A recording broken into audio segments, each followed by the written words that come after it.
Na-try nyo na ba itong napaka-crispy at napakalinamnam na manok? Tara, samahan nyo ko!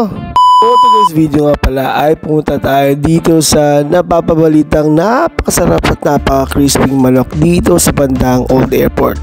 Ito ay walang iba kundi ang crispy chicken na halos malapit lang dito sa Papa John's sa pinakakanto ng Matarcadim. At grabe, pagpasok mo pa lang napakaluwag at napakalaki ng kanilang unahan. Napakalinis ng kanilang pinaka main kitchen at syempre unang tingnan natin kung magkano mga presyo ng kanilang mga tinitinda. Ay grabe, saktong-sakto at talaga namang medyo masasabing budget meal. Silang volcano na yun yata yung pinakasikat sa kanila. Pero bago yan, umakyat muna tayo dito sa taas nila at napakaluwang na parang pwedeng mag-party.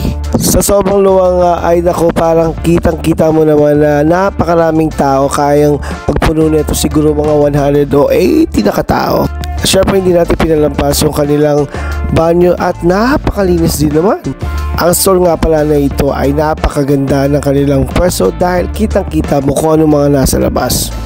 At dumating na nga ang maywagang manok na napakalalaki ha.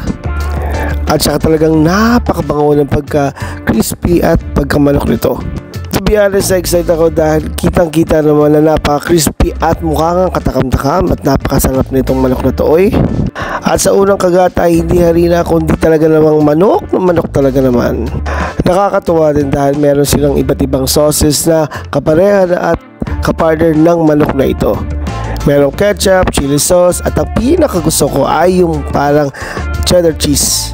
Surely na magugustuhan niyo ito at dahil napaka-crispy at napaka-nalinamnam ng laman nito.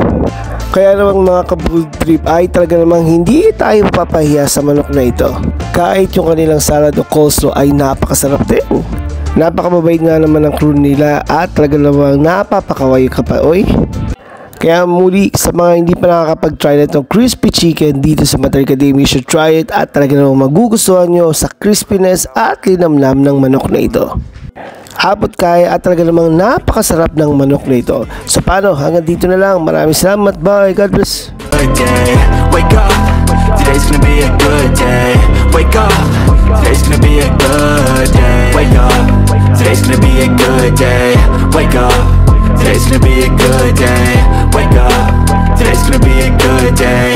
Wake up, today's gonna be a good day. Yo, set your affirmations, aspirations. I got shit to do, the aftermath of preparation. Good food, good mood, blood in circulation. One step at a time, yeah, that's how you make it. Set a goal you control and the steps you take them. I try to pick one thought, have some concentration. And if I make a mistake, it's called education. I try to do this every day, call it replication. Wake up, today's